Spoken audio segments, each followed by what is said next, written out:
Hello everybody, my name is Troublmaker. In the background is Wargame European Escalation, and this is a mode called Hold Until Relieved. And it's the pact that I will be playing as the defending side. And so this video is a 2-4. It relates to this game mode, and one that looks very similar. It has the exact same map, and a lot of the same issues as well. And so this game mode is a little bit different than the other one that's like this, which is, of course, Siege. Siege has an inherent problem with it as well, which are both very similar. And so the big problem is that, well, a few things. One, it is advantageous for the people who are playing in the middle to attack and garner a reinforcement point. Because they have such a ridiculous income lead, it means that they can field more reinforcements than the enemy. And so through the meta game, if such a thing even exists, of these styles of play, it becomes advantageous for the middle player to boldly go out and launch a massive attack. Now, the problem with this, of course, is that it leads to a counter meta game in which the other team has an advantage to blob up and make an attack, which of course leaves the middle on defense and gives them a significant advantage in most engagements. It makes it really non-fun to be a very short game and to be one in which it's blob versus blob. And it's one that not a lot of people play. It's not particularly popular, and the people who do it don't do much of it as a big issue. So, how do we solve this problem? Keep in mind, this is the only map available for both of these game modes, and some map analysis shows some strengths to it. First off, you have 1, 2, 3, 4 entry points, which the middle can take. So the middle will have an immediate advantage. Wherever they're weakest, they can just push in. You can put a command right here, right now, there's nothing there, and that would be all fine and dandy. There's also some 3-point bases, which are supposed to be taken by the attacking players to give them an income advantage enough so that they can sustain large enough attacks to win. That's one nice element of the game. But the big problem ends up being the human element of this game. If there were no humans in this game, it would actually be alright. And that's really where I like to talk about this game mode, because I actually do enjoy this game mode. I find it fun. I like defending. I also like attacking. I find both of them to be challenging and interesting. But this blob mechanic just doesn't work. Does not work. And that's the human component. That's not the mode. So my thought would be to wrap this game mode into a scenario, an AI scenario, and this would be for Wargame Airland Battle. There should be a button that says scenarios, just like in Eugen Systems' other game Ruse, and just like in what's another good example? Whichever one is. I can't even think of games that have scenarios. StarCraft 2, Company of Heroes, I believe has scenarios. So does a lot of games I like. But yeah, wrap them all up into a nice little tight package. We'll call it scenarios. You can have lots of scenarios, and this is a good way to use multiplayer maps. And then just get rid of this game mode. Get rid of it. No need to fix it. It's fine as is. Make it so that you're being attacked by computer AI, or you're attacking into computer AI. So you have attack and defend scenarios. You don't have to call them stupid names like Siege. You can call them attack and defend. Those are perfectly fine names to give them. But don't have them as is. Of course, scenarios in most games give a fairly significant advantage in leveling, because you will get levels off of scenarios. It will teach you a bit about the game, and it's a good little intro for newer players to the game. Where it generally gets weak, of course, is when they stop being played, but the goal will be to create new scenarios and increase scenario rewards over time. So as more people get leveled up, make scenarios hyper on levels, and then supposedly your top players will be doing multiplayer and your bottom players will be doing scenarios. And all the scenarios can be crafted up in such a way to teach something. So as an example, if you're on the attacking side, like Mr. King of the Zombies is, you can learn how to make successful pushes, recon, how to create a flank. If you're in the middle, you can learn about setting up the successful defenses, what to look out for, what to place at, and there can be an instructional teaching method to it as well. This map has a lot of inherent flaws to it that would not be problematic if this was against AI.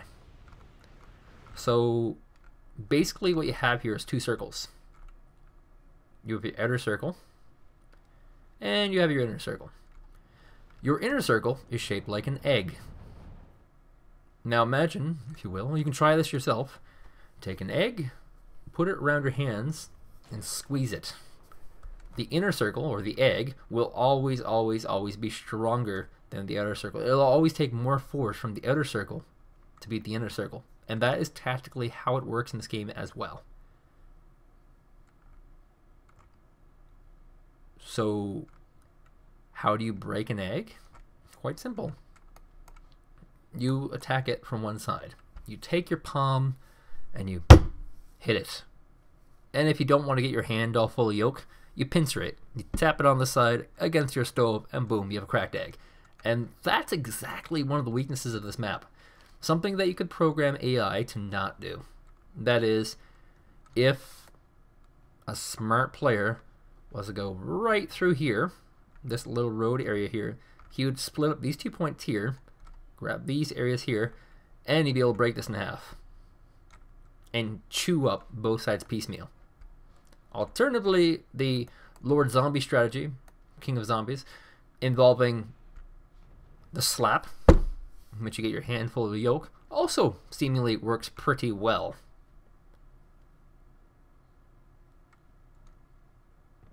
If you were to program AI, they don't have to do this. They can be programmed at various levels and various scenario difficulties, which can be voted on by the players based on experiences or whatnot. The actual details don't have to be decided by me. And the computer can be programmed to just grab the 1 point bases, secure them, and then just slowly creep up with a defensive arc. That's something a computer do. And maybe try and pick off units. Programmed easily, not a challenge for them to do that. And on the attack, or on the defense, the computer can be programmed to occupy various woods locations and secure various roads, and this is how most people play too. Most people spread their forces out. The Russian community is not nearly as large as the Wargame Cup would make it seem to be. The Rush community is very small, and that's kind of signified in the fact that of the top 8, only 3 of them are rushers. So that's something. Also, this scenario has the edge of being popular as well. There are some people who will queue up games of this, and the games will suck. They will be absolutely terrible. Nobody will want to play them. Like, you'll just kind of con some newer players into this, but they have that edge of popularity. There is no really good AI skirmish mode in this game, period. If there was, I mean, that'd be great, but really there isn't any great at all. It's all pretty terrible. So what this game really needs is some various good AI skirmish modes. In the current game, there's this cheating computer dynamic where basically you queue up against a computer, you give him various difficulty levels, and he gets to cheat. And it's a one-sided match. I don't think you actually gain any levels or anything like that. You can't grind out a deck doing this. And it's boring, it's stale, it's not fun. Whereas if you're to create these scenarios in which you're teaching people basic skills of the game, it becomes a lot more fun. This works specifically well because, as far as I know, and from what I've heard, Eugen Systems intends to make a campaign similar to Total War, in which you kind of just pick what battles you go to, and there's kind of a non-linear story in which you're being tactical and whatnot. And if you were to put these scenario tutorials into the game and make them worth lots of XP, make it very good, and just in this existing format, I think that would work a lot better than this current thing. It would not take a lot of work to do this. You might need to hire a voice actor to make this cool. You know, that guy from the campaign. The pact are invading this territory. You have to defend with limited units.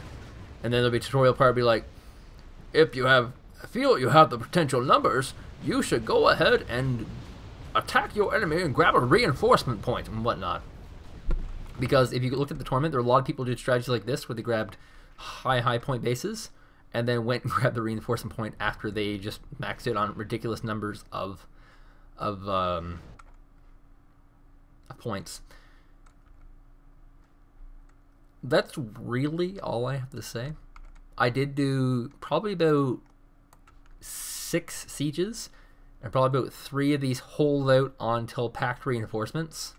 Which, by the way, these matches do not go on this whole hour. They do not last long at all. I think with an AI, the hero factor will also be brought in. One of the crappy things about this is that when you're winning, people just quit. And that sucks. Whereas if you bring in people to, you know, win, who are AI, who are not going to quit, you have this cool factory you can rally around the map and kill everything, and that's kind of fun too. So, you know, if you think this is a good idea, give me a thumbs up. I have a link in the description to a forum discussion on this topic, and definitely give your opinion there as well. Thank you guys for your time, and I hope this makes it to Wargame Maryland Battle. Later.